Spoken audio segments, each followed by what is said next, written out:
Jenny, thank you very, very much indeed. Well, good evening, ladies and gentlemen. My name is Tristram Hunt. I'm the Director of the V&A, and it's my great pleasure to welcome you to this evening's debate, who should be responsible for the care of historic churches, organised by the Churches Conservation Trust. And we're particularly delighted to be hosting the debate here this evening because this museum has benefited greatly from collecting, displaying and caring for a wide and really varied range of objects from the church, dating from the Middle Ages to today, including metalwork, stained glass, textiles, furnishing and visual arts. As many of you will know, our sacred silver and stained glass galleries hold a range of stunning objects made for Christian worship and celebrate the church's role as one of the most important patrons for the goldsmith's trade. Meanwhile, our medieval and Renaissance galleries contain some of the earliest examples of sacred art in the museum's collections. Many of you will have recently seen reports in the press that suggested that our so-called Langham Madonna may be in fact the famous wooden statue of Our Lady of Walsingham, thought to have been lost in the 16th century during the destruction of Walsingham Priory. There is palpable excitement, I'm told, in Anglo-Catholic circles that in room 8 we hold Our Lady of Walsingham. As ever, you'll go there and you'll see no identification at all that this could be Our Lady of Walsingham. And in fact, it just says Madonna and Child 1220 to 1230, as it should do.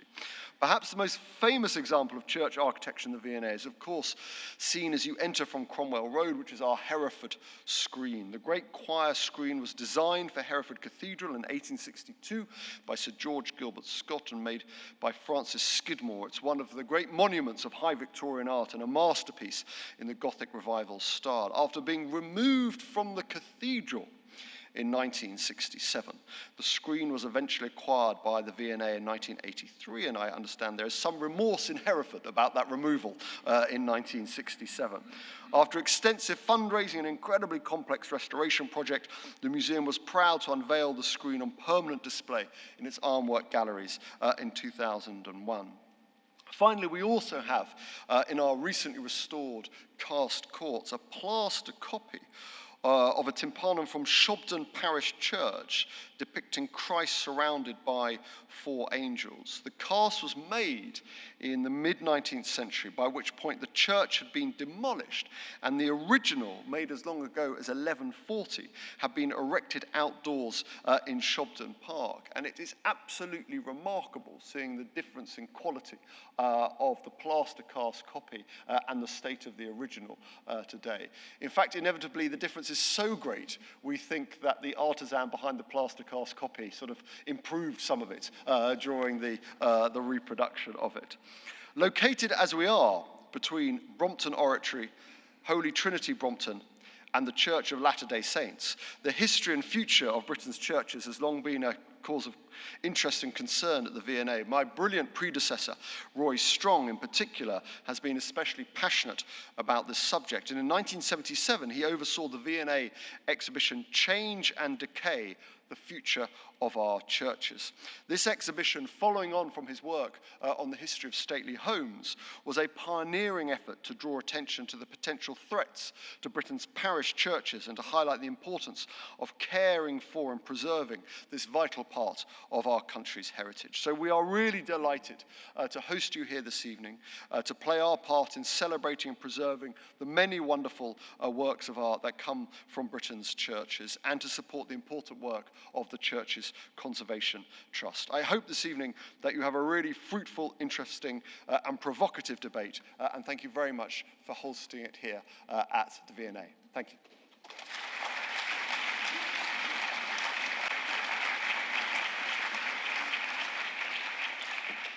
And I'd now like to welcome the panel to the panel, so to speak. Sue Wilkinson, who is our Vice Chair of Trustees, is chairing this evening's event, and I'll leave her to introduce our panel of guest speakers, but we're very delighted to have them all here this evening. Thank you. Thank you very much, Jenny. I also want to add my thanks to Dr. Tristram Hunt. Thank you so much for hosting us here at the V&A in this really spectacular lecture theatre. It's a privilege to be here.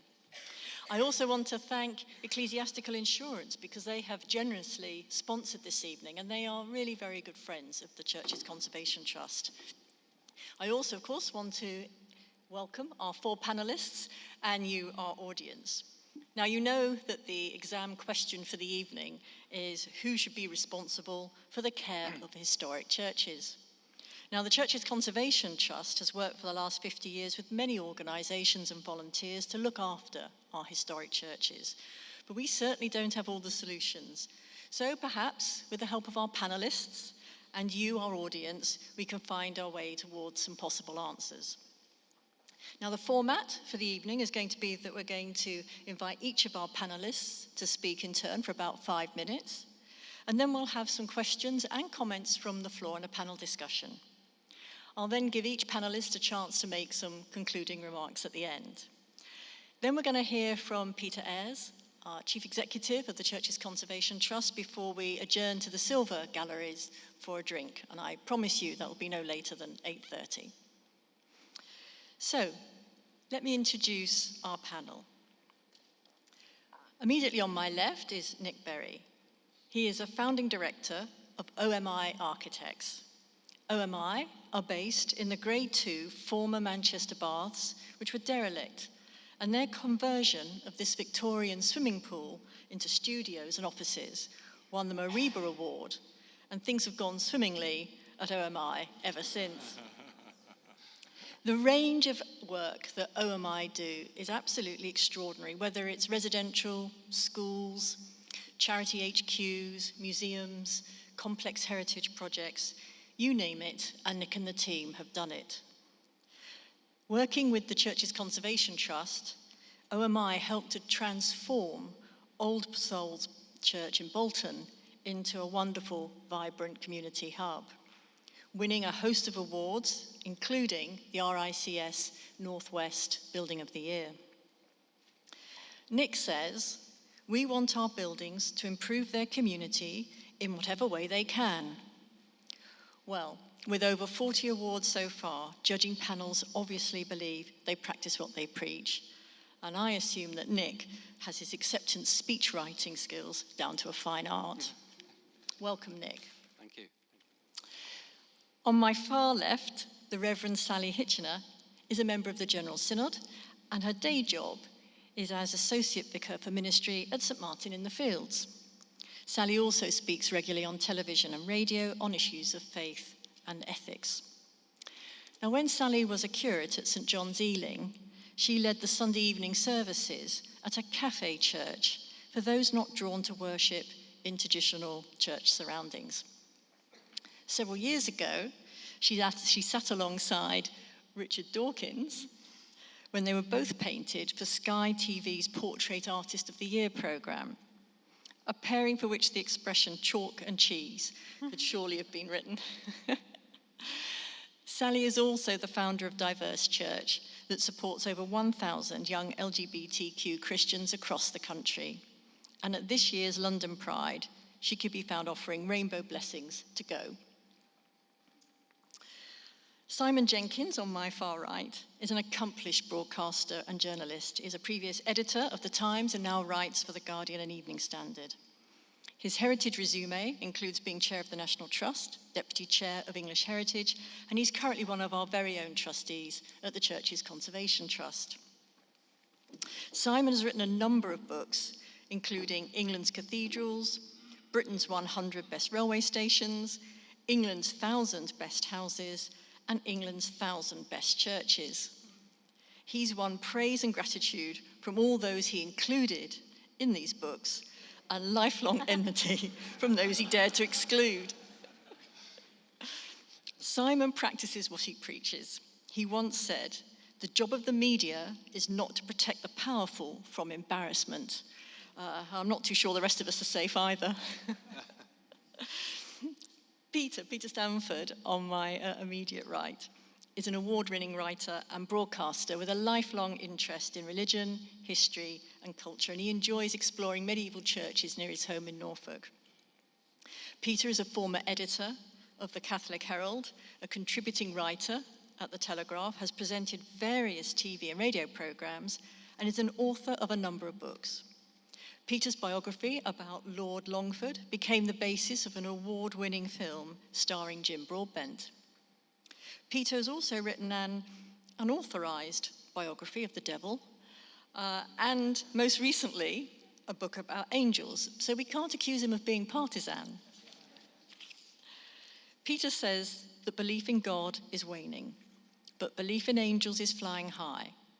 Peter says that it's as Robbie Williams would say, we're loving angels instead. So without any further ado, I'm going to invite my panelists to kick off. So Sally, the floor is yours. Thank you.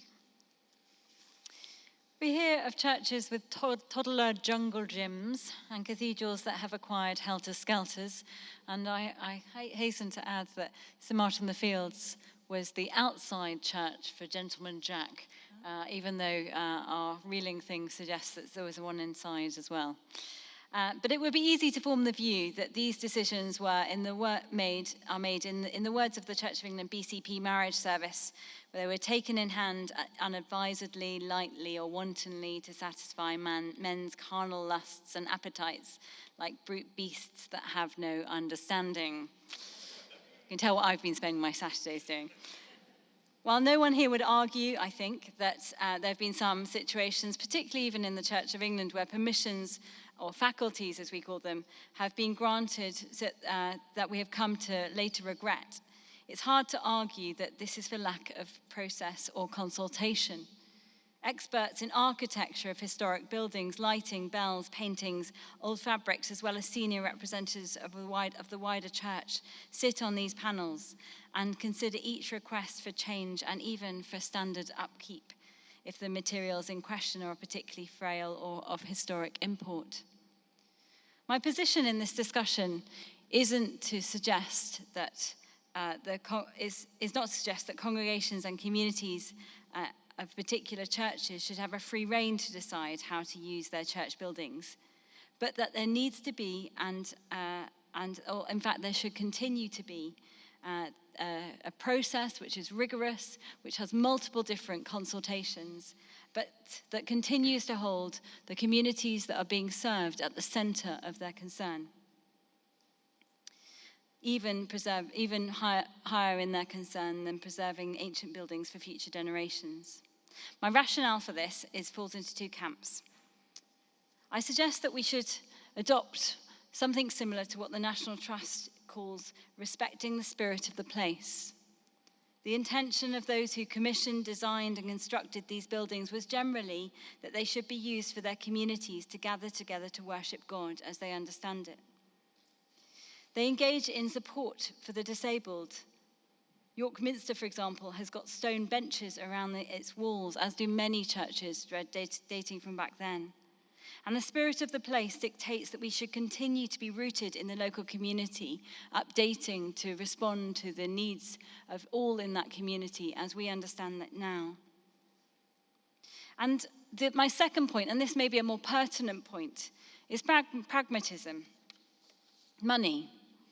If churches are not able to function in the ways that we have come to expect, having basic community spaces, in the ways that we have come to expect basic community spaces to function, if there are not toilets and accessible wheelchair use, if there is not heating in winter and proper ventilation in summer, if there is not space for children's groups or coffee following the service, then members of the general public will not use them. And when these communities are not being used, who will pay for their maintenance of the buildings? Our greatest hope of ongoing funding for them is to be genuinely serving their local communities. And ideally, I would say, for them to be done in the way that they were historically meant to be. However, I'm also a pragmatist, and we have 16,000 Church of England churches, and many of which are not as needed as they were once. So I would also be in favour of there being a mixed economy, and where we have multiple churches which are an easy walking distance for people who want to go to them. Why do we need every single one of them to continue to be distinctly and strictly religious? Why can we not share out the load and have ideas from other places as well? But the second half of my position is that churches should be supported in gathering their funding and vision for their churches, not merely from within their congregation of regular worshippers. I doubt it's escaped your notice that Sunday church attendance in the UK on the whole is in decline. What you may not know is that engagement with churches on other days of the week, particularly around Christmas, is on the up. In the same way that local pubs are in the decline, but it doesn't mean we're all becoming teetotal. There is still a great deal of appetite for churches who engage meaningfully with their communities and, dare I say it, engage with spirituality in a broader sense, facilitating support for people in varying different ways, even if they don't want to be fully owned by a particular religion or tradition. In my little church, the numbers of people who engage with our work through our work with the homeless and our thriving cafe, shops, brass rubbing, and our theological programme, and our famous concerts far outweigh the numbers on our electoral roll. Indeed, I've been brought in to address that balance. Our congregation pay for about 25% of what it costs to keep our congregational life going, let alone the rest of the use of the building and the other groups who use our space. We are in the centre of London, and with a long history of engagement with the national media that has given St. Martin-in-the-Fields resources that other churches may not have. But we have established an ecumenical network of churches called Heart Edge, moving towards these values of congregational life, culture, compassion, and commerce, sharing best practice with each other between small and large city and country churches. And we really believe that it is possible for commerce to continue to help support and for creativity of community engagement to be at the heart of congregational life.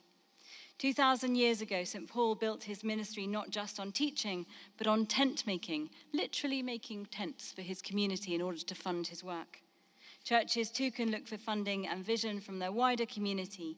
Individual churches or dioceses can rise to the challenge of maintaining and indeed enhancing the potential of these beautiful buildings in their care by using these buildings imaginatively, not just for the first time, for creative and spirit-filled commerce. Thank you.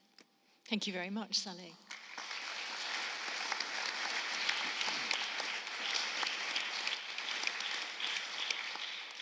Nick. Thanks, Sue. I was going to introduce myself, but I think Sue's already done a great job of that, and I don't think you want to hear me talk about myself any further, so I'll just kick off with my piece.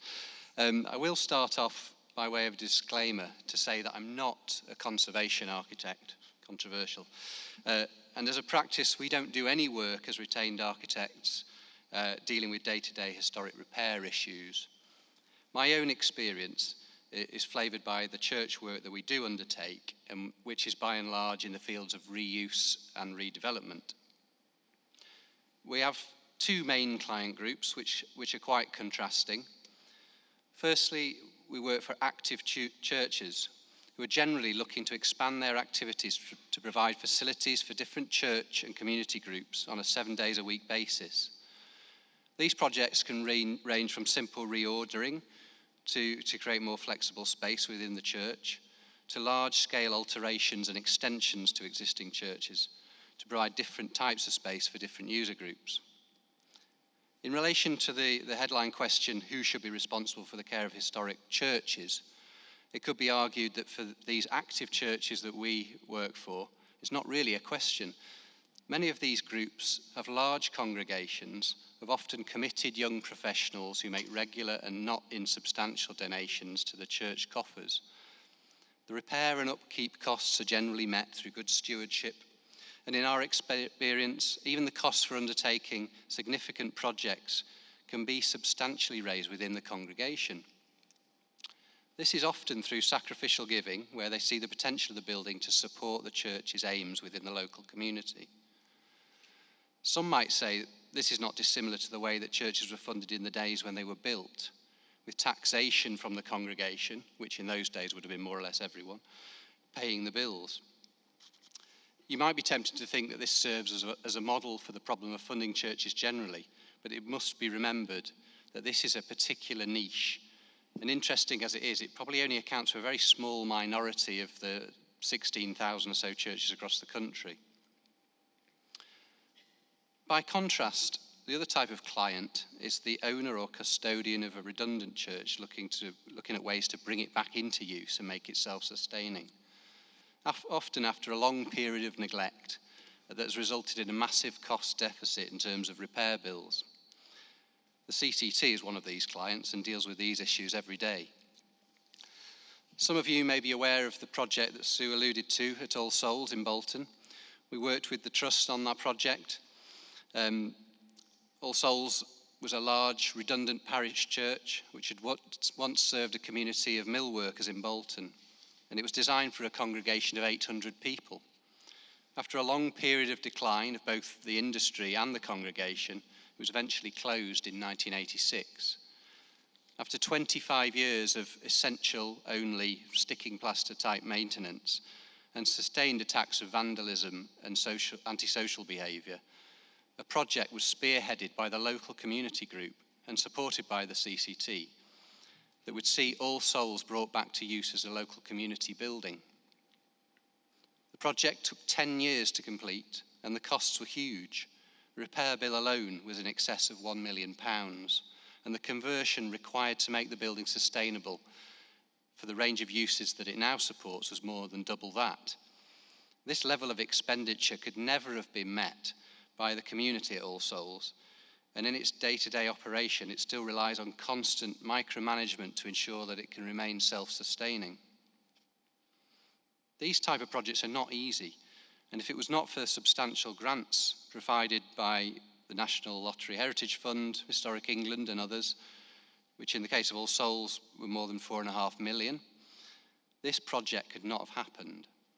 The particular approach at All Souls is not suitable for all churches, and not all churches need expenditure at that level.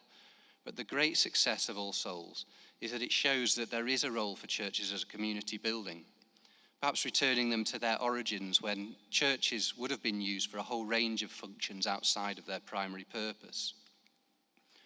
Churches are the most significant heritage buildings in most towns and villages across the country and would fit into most people's view of an ideal English village, albeit in close competition with pubs. And that's a whole different conversation. All I can say there is watch this space.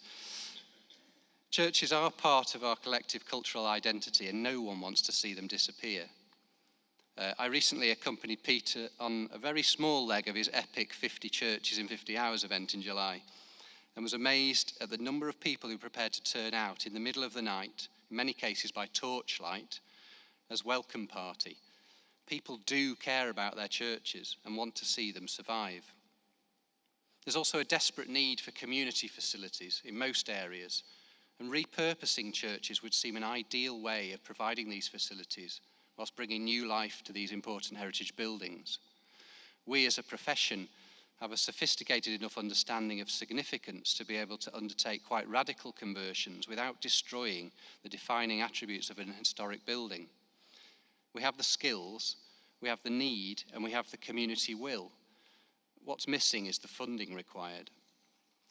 And in my view, there has to be a way in which state funding can be redirected towards the upkeep and repurposing of what are some of our most valuable heritage assets, to create buildings which can once again play an important role in our communities. Thank you. Thank you, Nick. Thank you.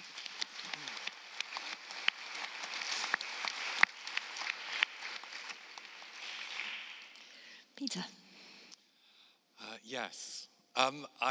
It's problem of coming third is people have said some of the things you might want to say, but I suppose the first thought that struck me about this was a few months ago. You'll remember President Macron turning up outside Notre Dame in Paris after the terrible fire there, and telling everyone that Notre Dame was France, that it was sort of intrinsic to it, and I suppose that made me think.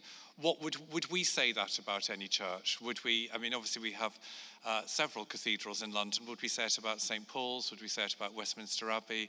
Would we say it about Westminster Cathedral? Probably not. But I might, but probably not.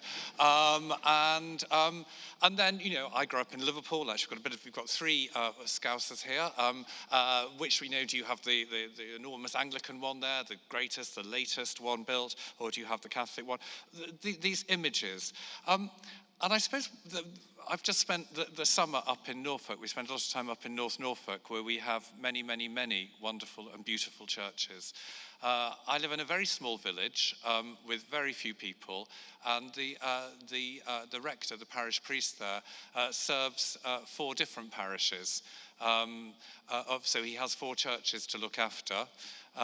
3 of them are extremely beautiful, kind of exquisite. One of them we could probably lose. And the congregation is probably about 10 on a good Sunday. You know, when we talk about, if we talk about Notre Dame being France, I think we've said it already in some ways. When we have an image of what we want the English countryside to look like, or what our image of England is, if we were cast away on a desert island, and we'd think back, it would be that sort of view over North Norfolk, which I have to tell you isn't as flat as Noel Coward said it was. It has little rises and falls. And the spires poking up in every village. That's something that I think we all warm to. It's something that we would be, I'm sorry, I don't want to sound like a little Englander here at this particular moment, but I think it's something that has a place in our hearts in particular. So we wish it. It's like a lot of things at the moment. We wish it, but how are we actually going to make it happen? So we wish that to happen, but can we really rely on 10 people to do it? Actually, in the local village, they've just raised a large 6-figure sum from the Heritage Lottery to restore a 1,000-year-old church called All Saints Waterden, which is just wonderful. So people are doing it. It is happening, but it's not happening enough. So it raises some very, very straightforward questions for us. If we want this to remain part of our landscape, which I think we do, how are we going to go about it? I suppose the age-old answer to it would have been, well, the churches can look after that. The churches are rich. The churches may be rich in buildings, they're not rich in money, and they're not rich in resources, and there are an awful lot of calls on their resources. So in a way, if they were going to raise money, they'd have to sell their buildings that may be the ones they want to keep. So the money isn't readily there in that sense. The congregations are much smaller. I mean, I think one of the big changes that's happening in society, and it really impacts on this question of the role of churches, is that people have been turned off for all sorts of reasons from institutional religion. Which part of institutional religion is the demand that you turn up and you kind of care for the parish church, or in my case the sort of Catholic church or whatever. But I don't think that means that people have lack a sense of spirituality, of spiritual employment, a response to beautiful religious art. And that isn't just a response to the technical beauty, but a response to the transcendent qualities, the numinous qualities that it has there. So there is an appetite there. How do we harness it? It's a difficult question. One of the things, rather depressingly, is that the Heritage Lottery at the moment is changing its criteria once more, and the money that was once set aside for churches is no longer quite so clearly delineated. That seems to me a backward step if we want these buildings to survive. We also have to be more relaxed about what might happen to them. I say this as a man who lives in an old Methodist chapel, but it was never a building of great architectural merit, and it now looks like a Brookside house, which we didn't do, but it's why it was cheap enough to buy. But we have to think practically and pragmatically about what can happen to some of these buildings in terms of them bringing the community back in, not in terms of being part of an institution or signing up to those obligations, but seeing it as something valuable. All sorts of things have been tried, post offices and whatever. I think they're all very, very important, and I absolutely applaud them. I just think you have to be very, very careful, because what makes a church different from every other building is something, and it's quite hard to pin down, but something around the sacred, something around, I mean, hopefully the presence of God, if you believe, is everywhere around you, but in particular, they become kind of thin places in a way where that is more available. And I think we have to be careful around that. It may be also that in our love of that British landscape and the view of the spire, there are some spires that just aren't as necessary and aren't as beautiful as others, or the spire can still be there and the church can be used for other things. I suppose the question, again, becomes who makes those judgments? And it shouldn't become a judgment just by neglect or because one particular area has a very good fundraising record. The Norfolk Churches Trust, if anyone's here from that this evening, is brilliant at doing it, but, you know, Suffolk churches do wonderful things. You know, Birkenhead, where I grew up, probably had a few nice churches. I don't remember noticing them, but it probably did. You know, it's not a place that's going to raise great sums of money. So we have to work out a mechanism by which we are going to do this. And it seems to me at the moment, perhaps one of the reasons that we're not doing it is a kind of, I talked about people sort of turning their back on organised religion. There's also a bit of a kind of distaste for religion more generally in society. And I suppose the person who epitomised it best was Tony Blair when he was Prime Minister. And we had Alistair Campbell saying, oh, we don't do God. And Alistair Campbell would only say that because he thought that was what people wanted to hear. The great irony being, of course, Tony Blair was busily doing God endlessly back in Downing Street and did God in a big way once he left. But I think that sense that we don't want to do God, that religion must somehow be sort of put in its box and put to one side, we need to get over that, particularly in terms of the future of this precious bit of our history that links us. Remember, there's that wonderful line in T.S. Eliot about kneeling and praying where people, in Little Gidding, where people had knelt and prayed, that links us back to something very essential about us. And, you know, when we live in times when we're more divided than ever before, here's a thing that could bring us together. So we have to get over that distaste for kind of helping religion or wanting to put religion to one side. And I think we need leadership in that. And there needs to be leadership from government, leadership from churches, leadership from communities. I think there are a lot of things that need to happen. But if we are going to have that image, copy Macron's idea of Notre Dame being France, if our English country churches, or our English parish churches, this extraordinary resource of our history that we have, if we are going to preserve that and it actually to mean something, we can't just leave it to the churches and we can't leave it to dwindling congregations who are running out of options. Thank you very much, Peter. Thank you.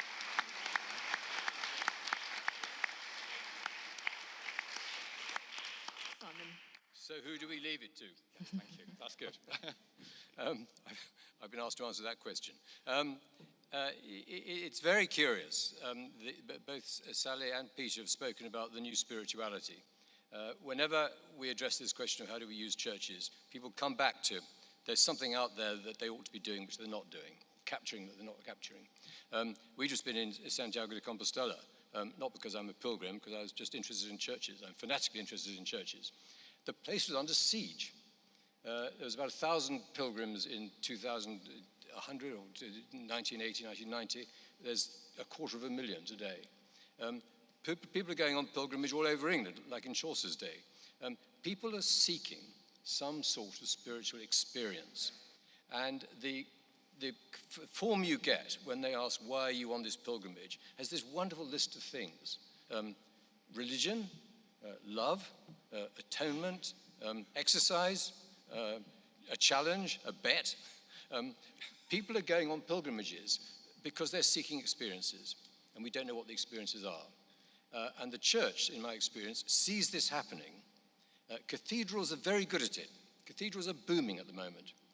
Parish churches are not, and the crisis is in the parish church. I'm not a churchgoer, I'm not a practicing Christian, but I love churches. In other words, I'm like most English people. And the question is, what can the church do for those most English people if they don't want to come and pray? The churches, when I did the 1,000 Best Churches book, George Carey came up to me afterwards and said, have you really been to 1,000 churches? So I said, well, I think I've been to 2,000. He said, well, that's more than I've been to. Then he looked at me very seriously and he said, did none of it rub off?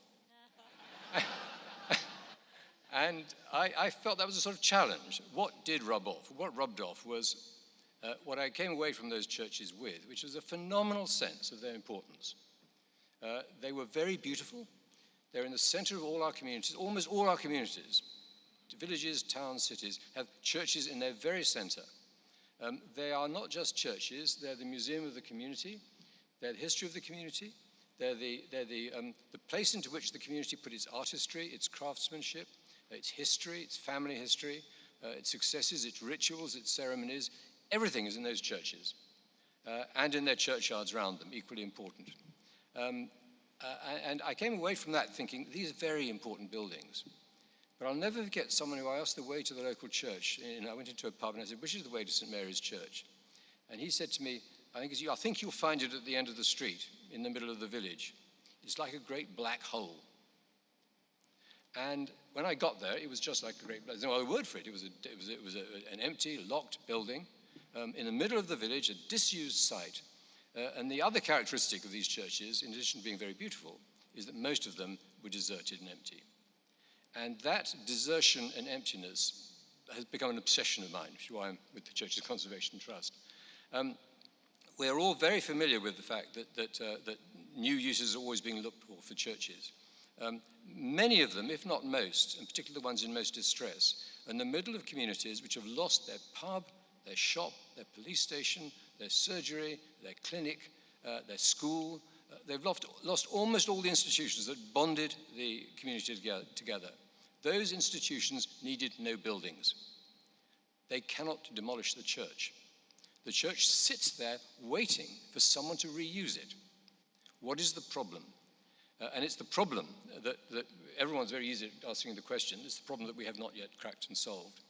I'm very deferential in talking to the Church of England about this. They're very sensitive about being told what to do. It doesn't really matter because they don't do it anyway. But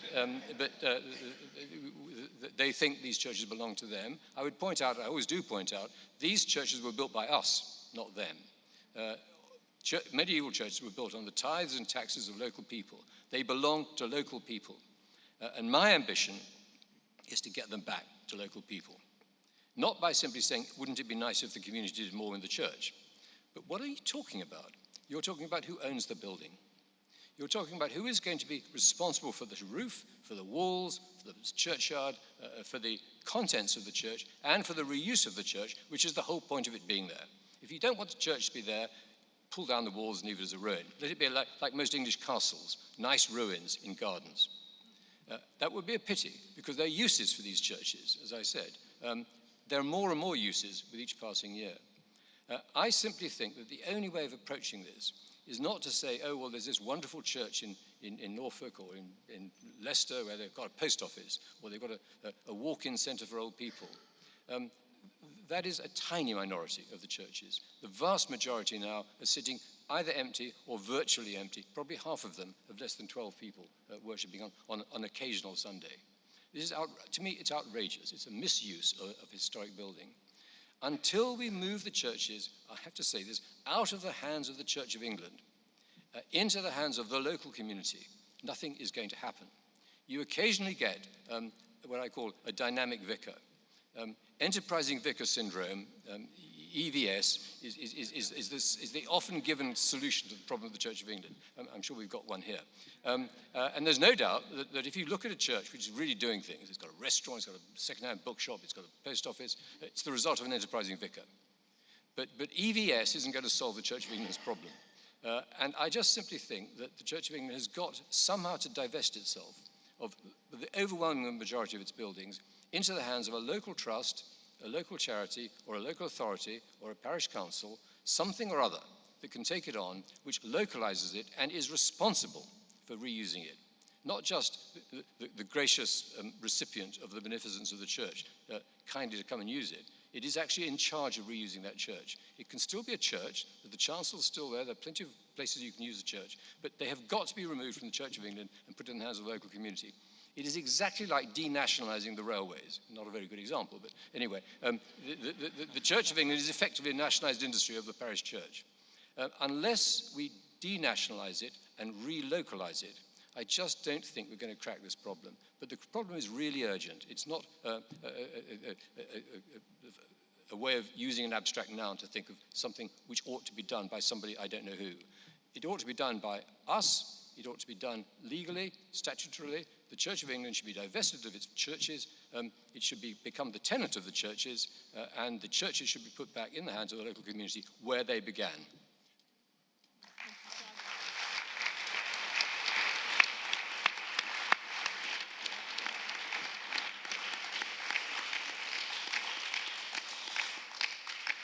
Well, I'm going to throw it open to you, the audience, for questions, also for comments, but please no speeches. But before I do that, actually, several of our members very kindly gave us some questions in advance, and I think a couple of them actually pick up on what Simon was saying. He's thrown down the gauntlet and said we need to denationalise churches and get them out of the hands of the Church of England. And actually, James Drever and also John Neal asked questions along the similar lines, actually. They said, well, should the majority of historic churches be transferred to a non-denominational agency or some sort of social enterprise? And should this be regardless of religious beliefs? So I just want to give other people on the panel a chance to respond to what Simon said and what our two questioners said. I'm looking at you, Sally. I'm going to start with you. That's surprising.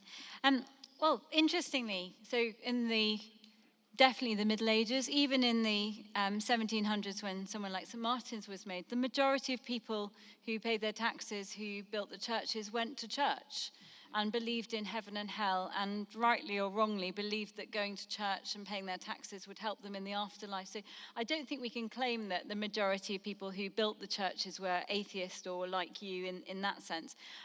The other thing to say is actually, interestingly, that the way the Church of England works is that there is a democratically elected parochial church council that decides the functions of the church and make all the decisions about when to put things forward to panels of architects and places like the Church's Conservation Trust, who will look at whether they can make changes. And that can be anyone in the parish. It doesn't have to be a religious person. It doesn't have to be a regular churchgoer.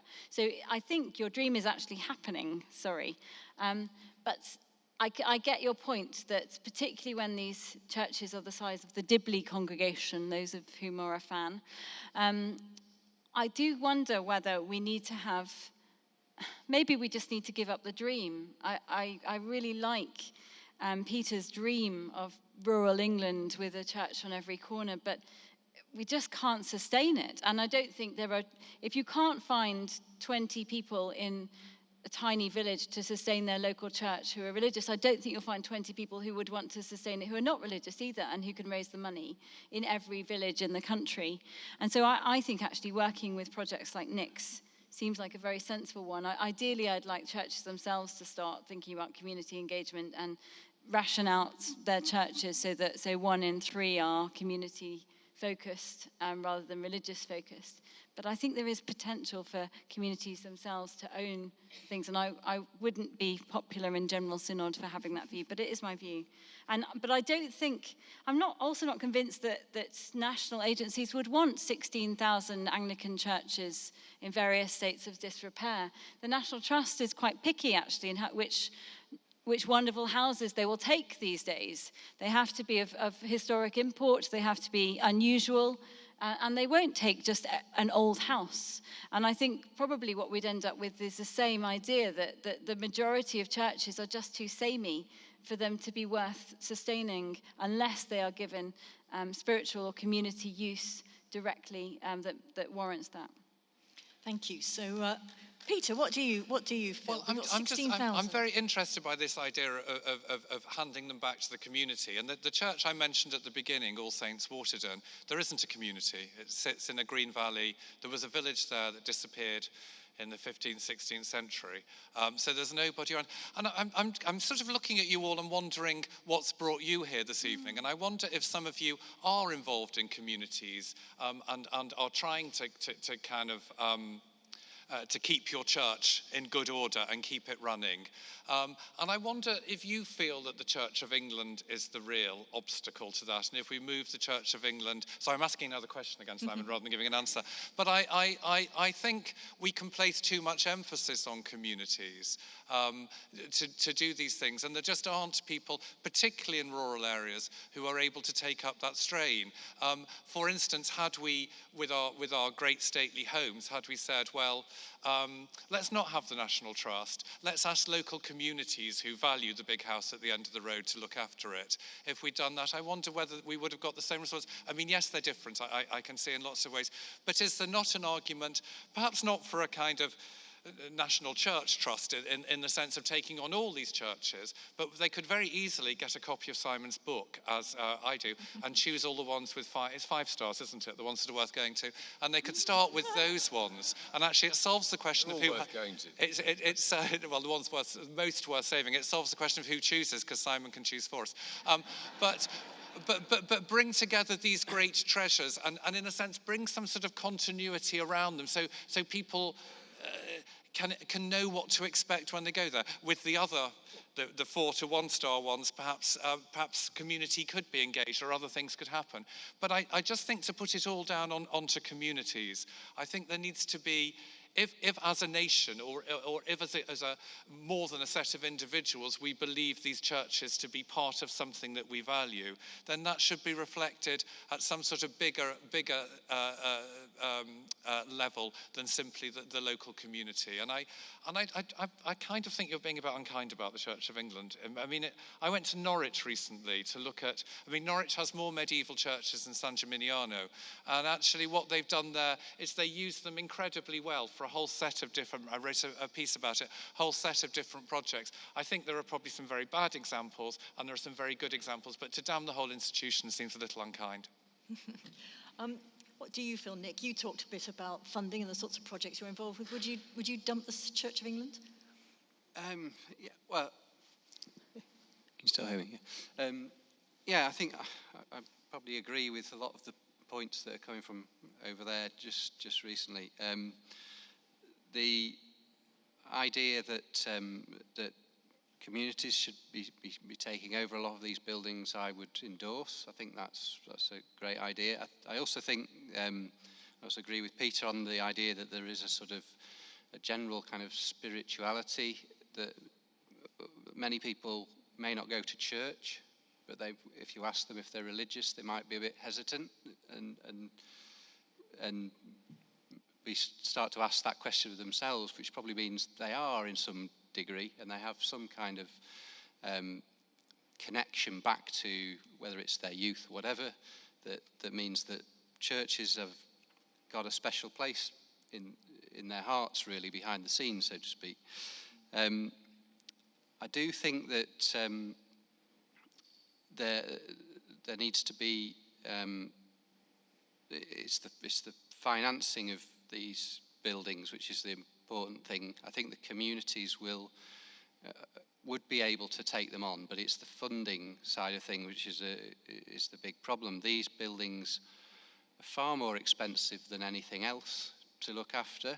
They need to be looked after properly in the way that respects the way they were built. They have massive running costs, and I think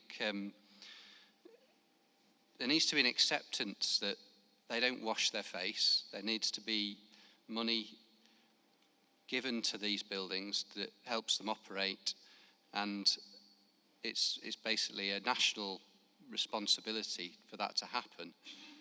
We're not talking about communities making their buildings self-sustaining. I think that is the biggest problem, and projects like the one I mentioned relied heavily on massive funding packages, and part and parcel of getting that funding is the whole business of how you're going to make that building sustainable in its own right. That's the really hard thing. That's where there's a massive problem, and many projects won't get off the ground because they can't prove that they are self-sustaining. And I think we just need to accept that there is a need to put money into these buildings to help them in the long term. I've probably gone off a little bit off No, topic that's there a fine. bit, but No, that's fine. And just to sort of build on that a bit, because everyone is saying we love our churches, but there are just so many of them. Dennis Dunstan actually said prioritisation seems necessary, but who's going to prioritise and what should be the priorities? Now, Peter has suggested using your book, Simon. Would you have a different view? Would you do it differently? I sound a bit like Boris Johnson. I mean, this is so defeatist. I mean, everyone's, oh, the money. Oh, God, we can't have all of them. Oh, goodness me. What about the one down the road which looks so miserable? I mean, this is the surest way to do nothing. And if you talk to the Church of England, that's the way they always talk. Anyway, let's set that to one side. I mean, most of these churches, half the Grade 1 listed buildings in England are churches, parish churches. And of those, the majority are not used in any meaningful sense of the word used. So this is a serious problem of the heritage, when you've set everything else to one side.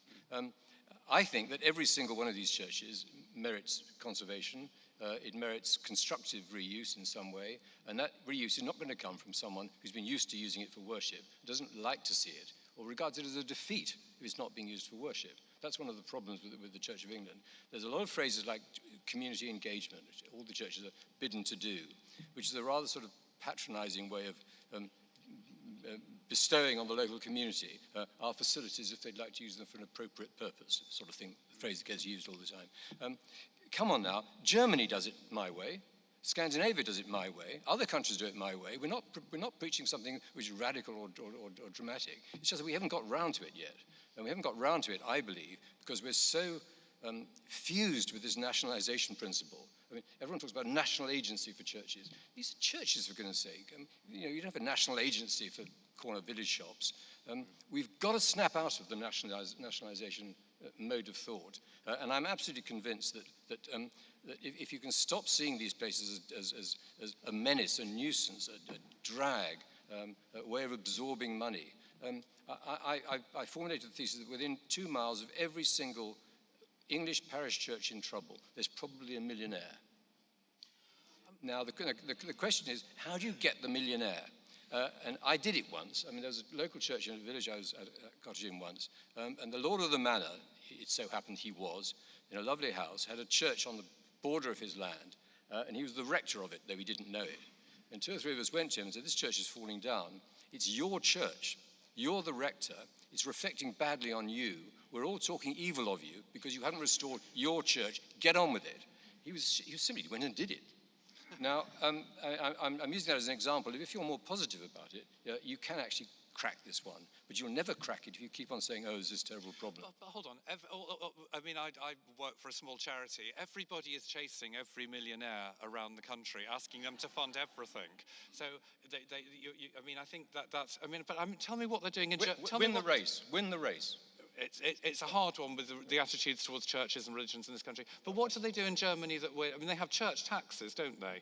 Which makes the church quite unpopular in lots of ways. It's a voluntary tax. You can opt out. Right. And that's they use that to fund the buildings, do they? Yes, but there's a tremendous effort to use the building. I mean, a lot of these buildings can make money. I mean, even the Church Conservation Trust buildings, some of them make a certain amount of money. Ipswich Quays Church, terrific success. It needs the enterprising vicar. Now, the enterprising vicar probably shouldn't be a vicar, or might be also a vicar. It just needs an enterprising person to be in charge of reusing the church. That's all I'm saying. Well, perhaps we could get the millionaires to come and be the enterprising person, and that might work. It's what they did in the Middle Ages. Yes. Okay, let's open it up to the floor. So I think we've got a couple of roving mics. It's all a bit dark out there. I can certainly see. So, sir, where are my mics? There's one here. If you'd like to keep your hands up, and then the mics can find you. Okay. So we've got a question here. Yes, and who else was asking a question? Yes. So could the next mic go up to the gentleman there? Thank you. Right. Sorry. Peter was saying that he wondered whether there was people in this audience who were involved in caring for their churches. I'm sure there are a lot of us directly involved. I'm a church warden myself, and in my suitcase this evening I have a faculty application for work we're trying to do at the moment, keeping a medieval church in Suffolk going. It seems to me that both Simon and Sally are onto something. What we're trying to do in our village, where we have a tiny congregation, we're rather typical, I think, of a rural church. is to involve the community in the church directly by getting them onto the parochial church council.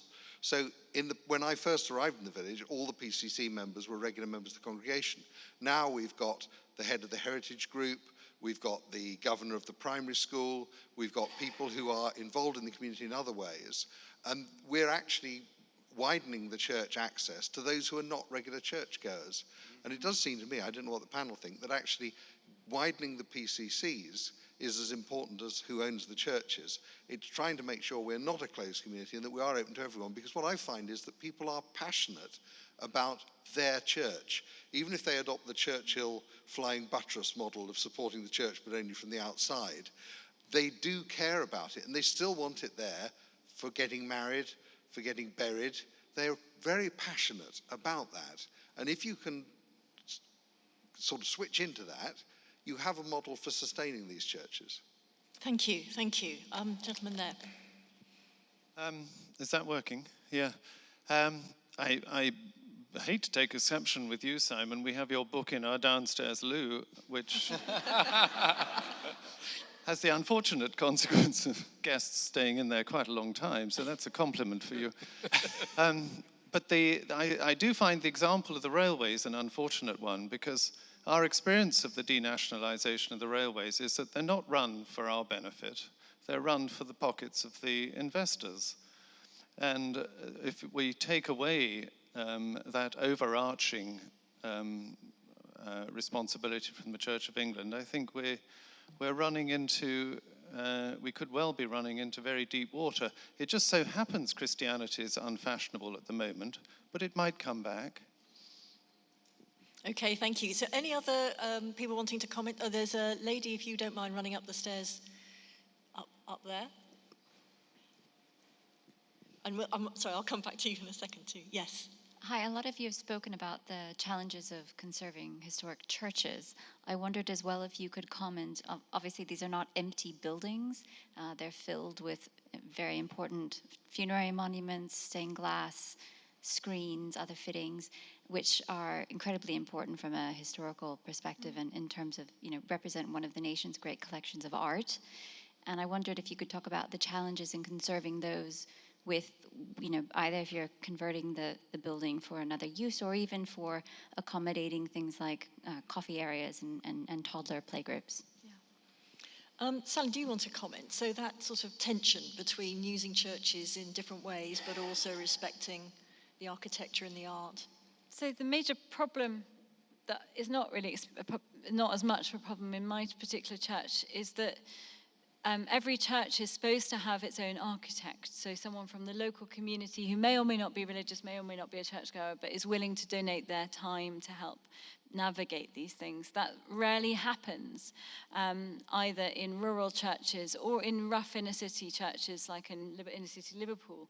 I think the problem really is about numbers, that if this was 100 churches that had interesting artwork or interesting stained glass, then a national organisation could help. But there's thousands and thousands of them, and they're deeply precious to the local community. I think there is a hierarchy, and that I'm not sure the V&A would want every single artifact from every single church in the country, and I think the challenge, maybe the beauty of churches is the fact that actually they've sustained historic artifacts for hundreds of years in the way that other places haven't. And they've kept them in the buildings for which they were intended for hundreds of years. And there's something beautiful perhaps in that they're still in there. I'm not saying, I'm quite unsentimental, so I'm not saying they have to stay there, but we have these things in situ, which is really interesting from an anthropological or art point of view. I don't have an answer, I'm afraid. I'm looking to my colleagues who may have other ideas. I think one of the things I would love to see is more tours and things like we have Open London, where we open up lots of different places that are often locked, and I wonder if we could find a way to open up churches perhaps that have even been closed to in a way that is safe, even just for one weekend a year, so the local community can still have a look round and see it from the inside. So while it's working out what to do, but because they are built for the community, not just the religious community, but for everyone. And I think it would be great to be able to have, even once a year, money put in from wherever to enable them to be safely opened up to the public so we can see what's inside. Thanks, Sally. Nick, you must have come across this a lot in the work that you do. Yes, I think it's one of the key challenges when taking on a church. It's all about understanding the building and understanding the various artifacts that might exist there. There's always a route through it. You can always balance doing quite dramatic change with retaining everything that's important about a particular building. And it's not just churches, it applies to anything in heritage world actually. But hesitate to sort of jump straight in with what we did at Bolton, but it's a great example of how we made fairly radical changes. We built 2 buildings inside the church, so it was fairly substantial, with concrete and everything else going into the middle of the building. So in that building, we had a major loss, which was the taking out of the pews. That happens in a lot of churches, just through general reordering where they want to get a more sort of multi-purpose space together. But in All Souls, we were very keen that we retained as much as possible of that building and made it also part of the experience of visiting the building.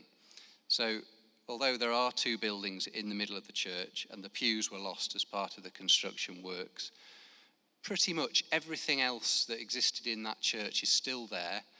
Arguably, you're able to see it better than you were before we did the project, and arguably there's more interpretation of those artifacts in the church. So for somebody visiting that building, they're able to glean a lot more about that church than they would have been able to in its original state. Now, not every church can take a kind of dramatic conversion that happened at All Souls, but I think with a bit of creativity and some understanding of the issues, there has to be ways of finding that balance and leaving buildings with their most important assets intact. Thanks, Nick. Thank you. So, some more questions from the floor. Some hands up, please. So, roving mics, can you see where people are? So, there's someone right over there at the back, just to make you run. And where's my other mic? So, yes. So, could you do lady here? Okay. So, would you like to go first while we get the mic to the gentleman at the back? So, yes. Please go ahead. Thank you very much. The church we attend is a listed building. It's in a conservation area. It has had some rather remarkable changes undertaken a number of years ago that have actually enabled the building to be more flexible. Sorry, can you just repeat the name of the building you're talking about again? Oh, I haven't named it. It's Windsor Methodist Church, and it's in Windsor, in Berkshire. It is a listed building that has undergone a lot of change, very positive change, but now it is facing the problems that have been discussed, and one of the ideas is to seek to make it even more flexible. But how can that be done with the listed status? It's grade 2. Is there a way to work with the listed status, but to enable it to be more usable by the community? Thank you. Okay, thank you. Right, so I'll also take a question from the gentleman at the top there. I think the mic's reached you now. Thank you. Yes, I wanted to follow up on a point that Simon Jenkins made. This is a question I sent in, actually. under the current rules of the CCT,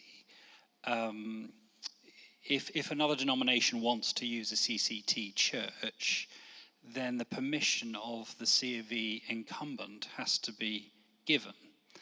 And having spoken with people at CCT over a number of years, I know that sometimes this has been blocked and sometimes this has been made very difficult. It's happened to some friends of mine, and I wanted to ask tonight, what can CCT do going forward with the Church of England to relax those rules so that other Christian denominations and other Christian groups can actually put the churches back into use and care for them? I don't feel like I have to always ask you to defend the Church of England, Sally, but I don't know whether you want to comment on that or from the point that Our Lady was making. I don't know any answers to your question, so I'll keep it brief, but I think I agree with you. I would love to see churches continue to be places of worship, and I don't see any reason they have to say Church of England. Any comments you want to make from this side of the panel on those two questions? I was just wondering, and sorry, this is I don't know another question I don't know the answer to. But if we are going to if we're going to give places grade 1 and grade 2 status with all the burdens that come with that, and we do that not in a random way, but we do that on behalf of society to keep something that's very precious, perhaps that should come with a sum of money attached to it, that we will support these things. And I mean, does it? Sorry, you may know. Does it happen already? I presume it doesn't. No. I mean, that would seem very logical. If we say these things are so precious, we want to keep them as they are. You can't then turn round to the church wardens like you and say, okay, we all think it's really precious. Off you go. You go and raise the money for it. Go and find that millionaire down the road. It seems unreasonable. I mean, I suppose the problem is you then extend that to every building. So everyone who lives in a nice house will be saying, oh, I want to renovate my lovely house and it's grade 2 listed. Give me some money. But perhaps we could make some sort of ecclesiastical exemption, which we have in other circumstances. Oh, excellent. Oh, good.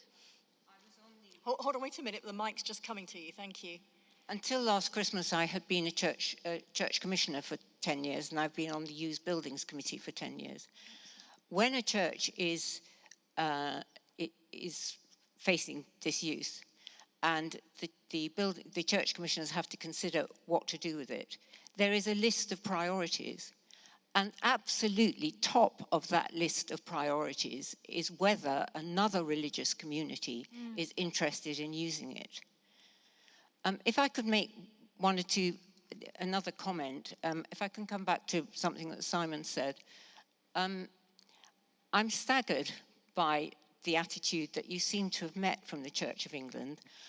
I've been around in the Church of England for quite a long time now, and the absolute mantra of the Church of England, as I've experienced it in the national church, is that actually everybody in England lives in a parish and has a parish church, and conversely, every parish church belongs to absolutely everybody who lives in the parish. Yeah. And that is the ownership. And it's what the Church of England absolutely clings to. So I'm really surprised to hear you saying that. I'm now a church warden, by the way, and we do have a quinquennial inspection system, which means that if there are problems with a building, they are picked up every 5 years, and the church wardens have to see to it that they're dealt with. So the buildings actually, in my experience, are in pretty good heart. And considering the obstacles to keeping them in good heart, I think they're really surprising and a treasure for all of us. Thank you very much. Now, we're fast running out of time. It's amazing how time goes when you're having fun. So I see a number of hands. Would you like to walk up who's going to do the central? Oh, yes, sorry. So there's a gentleman there. And was there someone on this side as well? Yes, if you can be ready to speak, and then we might well have to call it a day. But yes, please go ahead. Very briefly, on behalf of Historic England, which lists buildings, yes, there is money available for listed buildings. There's about £12 million for all of England, and it's available to 1- and 2-star buildings at risk only. 10 years ago, it was about £40 million, so that's an indication of where we are. which kind of brings me to my second point. I think we're in danger of confusing two things: greater access and engagement with churches and funding of church repairs. You cannot possibly hope for rural communities which have been depopulated by 95% since the Industrial Revolution to remain financially responsible for some of these extremely expensive buildings. That must be an issue that at least partly involves a national authority, whether that's the church, national government, local government, the lottery, us even. I think at the same time, and there's obviously a relationship between people being engaged with their local church and financing the church. We need to encourage that, and that the marketing of churches is pathetically poor. And even CCT, of which I was once a trustee, kind of gets ultra frustrated by the fact that once you've got somebody past the threshold, the average donation they make to the church can be as low as 5p per visitor. So, there's some real issues there, but I don't think the solution is kind of the same for all of them. Can I just ask you a question? So you say the amount of money that you had for grade 1 and grade 2 buildings at risk has gone down from 40 million to about 40 million to about 12 million, which would easily go on a couple of And why is that happen? I mean, obviously we live in an age of austerity, but is it also because these things are not seen as important anymore? Oh, it's all sort of old buildings, religion, that's all yesterday's thing. None of us do that anymore. Well, by the very few people who make those decisions, perhaps, yeah. I mean, it went dramatically downhill after 2010. Right. And I'm moderately positive about tomorrow, but maybe. Whatever status that has. For those of you that didn't realise, that's Duncan Wilson, who's the Chief Exec of Historic England. Thank you, Duncan. So, one last question from the gentleman who's got the mic there. I'm Andrew Phillips from Sudbury in Suffolk, and I'm president of the local Churches Conservation Trust, the friends of who look after this church. It's been deparochialized but not deconsecrated, and is, I would suggest, and Simon has been there, it's a remarkably successful example of how to utilize a large church to embrace virtually the whole community. But my question is slightly off the map of what's been said so far, because I want the panel to give me their views about engaging young people in our historic churches. Because one of the things we found at St. Peter's in Sudbury is that where we do have events that engage young people, the place is packed. Not always, but what I'm suggesting is that there is huge potential. And on the whole, the dear old Church of England, I mean, one could say we're a representative sample, are a group of lovely but aged citizens. And if ever this church, particularly it's the churches that are struggling, needed anything, it is to somehow bring in younger people. And I'd be interested to know from the panel, A, whether they agree, and B, whether they've any ideas. Thank you very much. Now, unfortunately, I'm going to have to start drawing this to a close. So I'm going to ask our panel members to pick up on that last question as I give them a chance to make a few closing comments. So as you reflect on what you've heard and said so far, if you could also just think about that question of how do we engage young people? Do you think we can? Have you got any ideas to do so? So Simon, you went last time, so I'm going to come to you first this time. Picking up one or two points that were made and then generalizing, so to speak. I mean, the point I made about the railway and denationalization, and someone made a very good point. Do you really want the railway denationalized, churches denationalized like the railway? No. However, the most remarkable thing about the railway is what's happened to the heritage railway. There are now 150 private railways in Britain, which none of you hear about because you only know your local one. but it is the most extraordinarily booming business at the moment, and it's built on local loyalty, local faith, and volunteers. All I'm saying is that I think in every community there is this sort of enthusiasm for local institutions that appeal to them, that provide experiences that appear to work. It's just the question of who's going to own it. And I come back to this point of ownership, because I think ownership is everything. On the point about, the lady raised the point about stained glass and the craftsmanship and the beautiful things in the church. It's easy to caricature this debate. It's easy to say in the first place, oh, there are these ghastly places out in the meadows which no one's ever going to want. Yeah, they're a problem, okay? But hard cases make bad law. Let's not concentrate on them. For the most part, we're discussing institutions which do have people living around them in some sense. No one should ever talk about destroying them. They are listed buildings.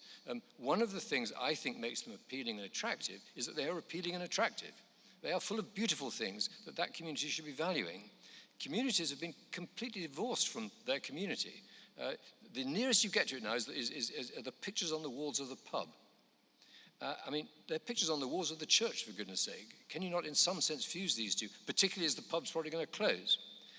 The difficulty here is to try and get a church to think of itself not as a religious institution, but a religious building capable of being used for secular purposes. And it's unlocking that particular door that's the key. Now, a lot of people, I'm sure here, are very committed and dedicated to looking after the local church. I was amazed, given the fact that when I started out on my inquiries into this, how everybody said the churches are finished, they're falling down, it's hopeless. Very few of them are. Churches are in amazingly, reasonably good shape, usually by dint of the most horrendous effort by some valiant local people, endlessly saying, oh God, we can't get young people involved, or we're all dying, or whatever it may be. The fact is, the roofs do get repaired.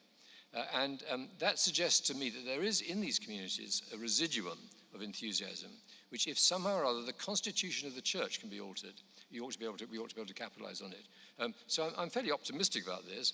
The one thing I shout always in these situations is we're discussing buildings that are locked all year. This is not something to be proud of. We can't even keep the bloody buildings open, literally open. And I mean, it's to me, absolutely, I mean, Angela Lloyd Webber got very worked up about this. We started the Open Churches Trust. But I mean, if you've got so little faith in your building, your most prominent building, you can't even let the door be opened, you've got problems. And I'm trying to find a way of solving this problem rather than just vanishing into abstractions. Okay, thank you, Simon. So briefly. To answer the gentleman's question about young people, I think it isn't a problem that young people aren't enthusiastic about building, aren't enthusiastic about the historical items. I'm afraid it's young people aren't enthusiastic about churches. So you're part of a much bigger problem there. And for as long as our institutional churches continue to bang on about the role of women or gay couples or all that kind of nonsense they talk all the time, young people aren't going to go there. Whether we think they're right or wrong, those of you who've got teenage children will know it is the reason they won't go near a church with you, because of those things. So you're fighting on an equal battle, really, in that sense. And all the brilliant things the churches do, food banks being one of the best examples of that, you're on a losing wicket with young people. And one can only hope, well, I hope with mine, that by the time they get to about 30 or 40, they might see some value in it, and I won't have failed entirely. But watch this space. I think more generally, I'm interested in what you say about closed churches, and it links with what the lady there said about beautiful objects of art in churches. In the Norfolk Churches Trust have a network where the churches are always open each day. And the gentleman here was shaking his head, who's from Suffolk. I mean, are the churches in Suffolk open more? Yeah. I think there are a lot more churches, and one of the reasons why they're locked is because they have these extraordinary, exquisite things in them. St. Margaret's, Burnham Norton, has the most perfect medieval wine glass pulpit you will ever see, and it sits there in a church with nothing around it, and anyone could walk in and take it, really.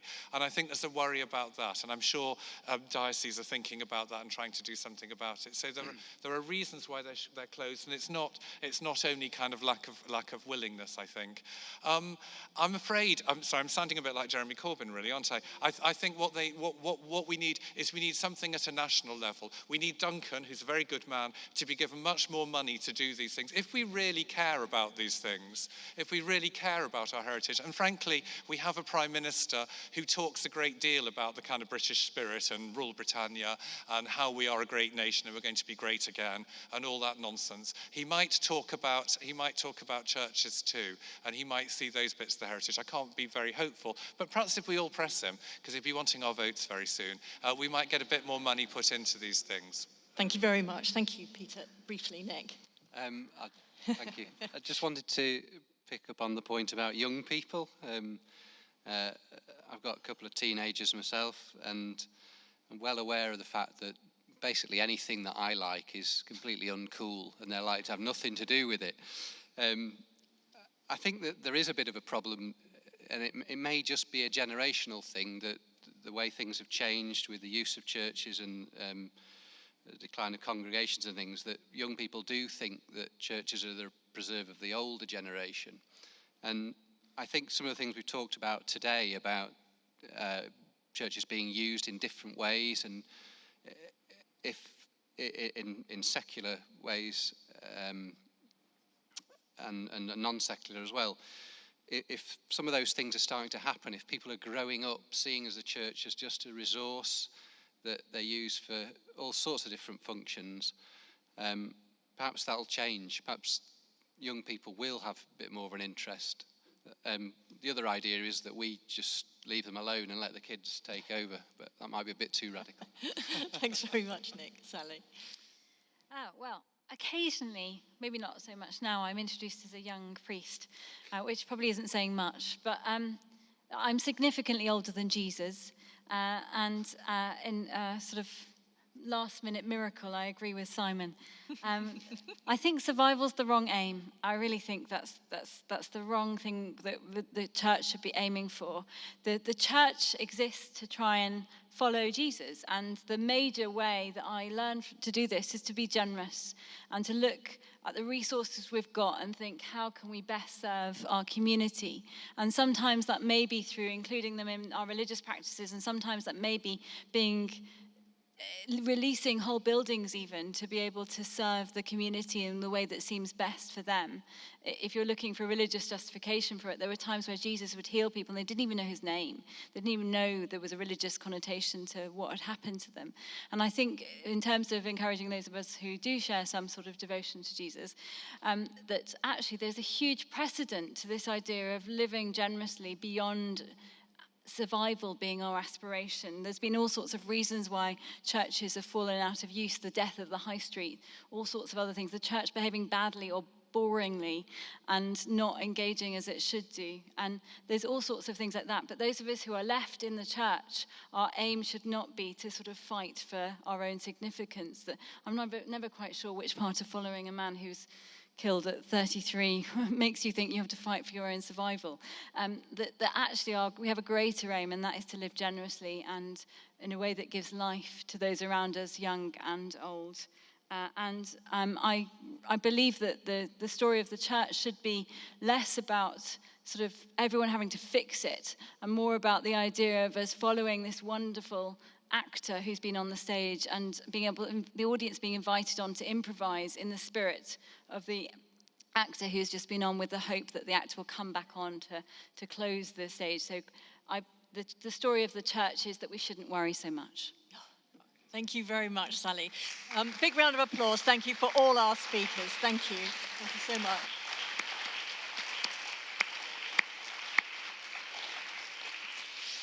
Well, in a minute, you'll be able to carry on that conversation over a drink. But before that, I want to introduce Peter Ayres, the Chief Executive of Churches Conservation Trust.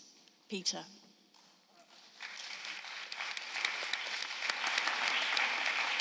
So, being all that stands between you and a drink, I thought I'd give you a lengthy speech, an hour and a half or so, on the Churches Conservation Trust. What I will say is this: what I heard tonight, amazingly interesting. You're all here because you're interested in this and you feel very strongly about it, which I think is very inspiring. So let me first of all, can we have another huge round of applause for the panel, please? They're very strong. And I'd thank you all. I'd also just like to thank again the V&A and Ecclesiastical Insurance for sponsoring this event. But I'd also like you to clap as well for our team who put this event on. We were close to wondering whether this was going to work or not, and actually I think we pulled it off. So well done to the CCT team for doing that. Now I think we agree that the future of the historic church is not clear. The historic parish church is not certain. There's a danger that these buildings could become irrelevant for all the reasons that have been discussed this evening. So you all have a job to do, don't you? You have to, first of all, go and have a drink. When you've had your drink, go out of here and use and love your historic parish church. They are brilliant for beer festivals. They are brilliant for music. They are brilliant for theatre, things that bring the community together. I've even heard that some of our churches are really good for religious services as well. And I think that's really important that they get that continuity of use. And I think that's the most important message. The Church's Conservation Trust, we have an amazing gift that we have this infrastructure right across the country that can help care for historic places of worship. We do not wish to own 16,000 churches, but what we do want to do is help as many communities across the country as possible to use and love their historic place of worship so that they're here for the next generations and the generations beyond. So, go and have a drink. Thank you all for coming, and give yourselves a big round of applause for being such a wonderful audience as well.